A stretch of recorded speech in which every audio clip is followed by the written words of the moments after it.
Ever look up at a plane slicing through the sky and wonder, what does it really take to do that? It's so much more than just grabbing the controls and taking off. It's this incredible mix of skill, deep knowledge, and, well, a really good plan. So today, we're going to break down the 3 essential pillars of every single safe flight. So you might think becoming a pilot is all about, your stick and rudder skills, right? And don't get me wrong, that's a huge part of it. But the real foundation of a safe pilot? That's built long before the engine even sputters to life. It all starts with the person in that left seat. All right, Section 1, the pilot. Let's start with what is absolutely the most important component in any aircraft, and that's the person flying it. So what does it actually take to be qualified both legally and practically to get up in the air? Okay, check this out. It all starts here. When you're a student pilot, yeah, you get to fly solo, which is an amazing feeling, but you can't take anyone with you.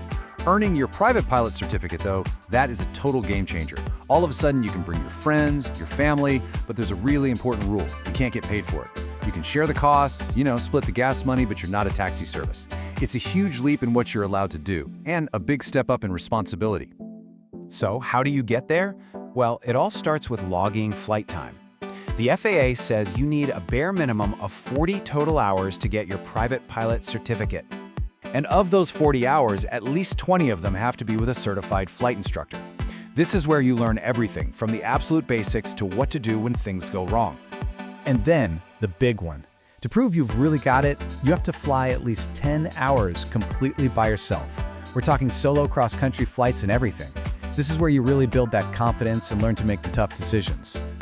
Now this is a concept that truly separates the good pilots from the great ones. It's the difference between being current and being proficient. See, currency is just a legal minimum. It's checking a box. The FAA says if you've done 3 takeoffs and landings in the last 90 days, you're legally current to take passengers. But proficiency? That's about your actual skill. Can you handle a crosswind today? Can you handle that tricky approach? Just because the law says you can fly doesn't always mean you should. That's a lesson every pilot has to take to heart. Moving on to Section 2, the plane. Look, having a qualified pilot is absolutely essential, but they're only one half of the safety equation. The machine itself has to be just as ready to go. So, how do we know if a plane is what we call airworthy? And that leads us to this really important question, right? You've got a qualified pilot ready to go, but is the plane actually legal to fly? This is all about airworthiness. It means the plane has its own checklist of rules and regulations it has to meet before it can even leave the ground, no matter how good the pilot is. Pilots love their mnemonics, and for this, we use AERO to remember the required documents that have to be on board. You've got A for Airworthiness Certificate. That's the plane's birth certificate, saying it's safe. R for Registration. Another R for Radio License, if you're flying internationally. O for Operating Limitations, basically the owner's manual. And W for Weight and Balance Data. If even one of these is missing, the flight is a no-go, period. But it's not just about paperwork, right? The plane's physical health is everything. And that comes down to 2 main inspections. First, you have the annual. Just like it sounds, every single aircraft has to have one, every 12 months. No exceptions. Then there's the 100-hour inspection. This is an extra one that's only required for planes that are being used for hire. Think flight school planes. And the rule is super strict. A big annual inspection counts as a 100-hour, but a 100-hour does not count as an annual. You can't get out of that one. Here's a great way to think about this next one. When you get a recall notice for your car? That's exactly what an airworthiness directive, or an AD, is for a plane. If the FAA discovers the safety issue with a certain type of aircraft, they issue an AD. And let me be clear, this is not a suggestion. It's a mandatory, legally required fix. The plane is grounded until it's done. It is an absolutely critical safety net.